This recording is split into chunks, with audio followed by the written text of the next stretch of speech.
Hello friends, welcome back to my channel Suhana স্নেহ kitchen. আবার চলে এলাম আরও একটি নতুন স্বাদের রেসিপি নিয়ে। আজ বানিয়ে নেব ফুলকপি আর আলুর মচমচে একটা খাস্তা পাকোড়ার রেসিপি। চলো দেখে নিই কীভাবে সেটা বানিয়ে ফেলি।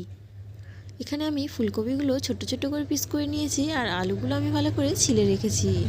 সমস্ত উপকরণ ভালো করে ধুয়ে আমি প্রেসার কুকারের মধ্যে দিয়ে দিয়েছি। তারপরে এর মধ্যে অ্যাড করে দেবো জল। জলের পরিমাণটা আমি এখানে অল্প করেই দিয়েছি।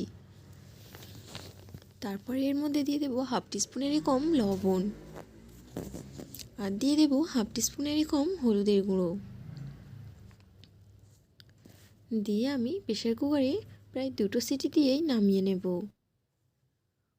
ফুলকপি আর আলুগুলো দেখেই বুঝতে পারছো কতটা কালারফুল হয়েছে আর সিদ্ধ হয়ে গিয়েছে। এগুলো আমি হাতের সাহায্যে ভালো করে মাখিয়ে নিয়েছি। এর মধ্যে আমি দিয়ে দেবো কিছু গ্রেট করা পেঁয়াজ কুচি আর দিয়ে দেবো কয়েকটা কাঁচা লঙ্কা কুচি। কাঁচা লঙ্কাটা যে যার স্বাদ অনুযায়ী এখানে ব্যবহার করতে পারো। তারপরে এর মধ্যে দিয়ে দেবো আমি কিছু চালের গুঁড়ো।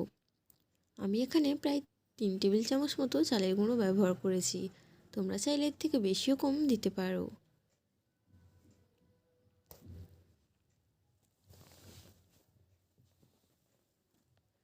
তারপরে এর মধ্যে অ্যাড করে দেব প্রায় 2 টেবিল স্পুন বেসন। যেহেতু চালের গুঁড়োটা আমি এখানে বেশি ব্যবহার করেছি, সেই জন্য বেসনের পরিমাণটা আমি এখানে কম করেই দেব। আর বন্ধুরা, তোমরা চাইলে এখানে চালের গুঁড়োর ব্যবহারে ময়দাও ব্যবহার করতে পারো। চালের গুঁড়োটা দিলে যেহেতু যে কোনোই নাস্তা প্রায় অনেকটাই ক্রিস্পি হয়, সেই জন্য চালের গুঁড়োটা ব্যবহার করাই দরকার। তারপরে এখানে দিয়ে দিলাম কাশ্মীরি লঙ্কার গুঁড়ো আর দিয়ে দেবো হাফ টিস্পুনেরই অনেকটাই কম লবণ। যেহেতু লবণ আগে থেকে দিয়ে আমি সমস্ত উপকরণ সেদ্ধ করে রেখেছিলাম। তারপরে এখানে দিয়ে দেবো হাফ টিস্পুনেরই কম শাহি গরম মশলা। তারপর এখানে দিয়ে দেবো হাফ টিস্পুন আদার পেস্ট। সমস্ত উপকরণ আমি এবার ভালো করে মাখিয়ে নেব। মিশ্রণটা দেখেই বুঝতে পারছো মিশ্রণটা কতটা স্মুথ হয়েছে আর ভালো করে মাখানো হয়েছে। এবার আমি এইভাবে হাতের সাহায্যে অল্প অল্প করে নেব আর তেলের মধ্যে ছাড়বো।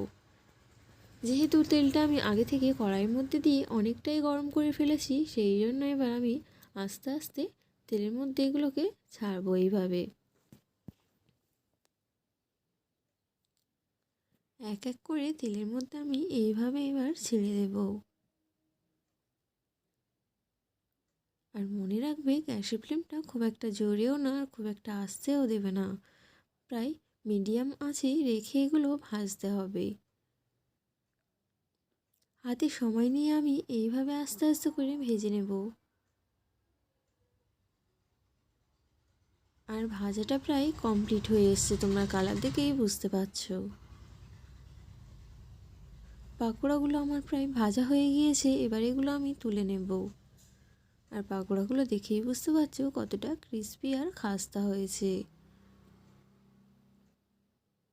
এইভাবে অবশ্যই বাড়িতে ফুলকপি আর নতুন আলু দিয়ে অবশ্যই ট্রাই করতে পারো।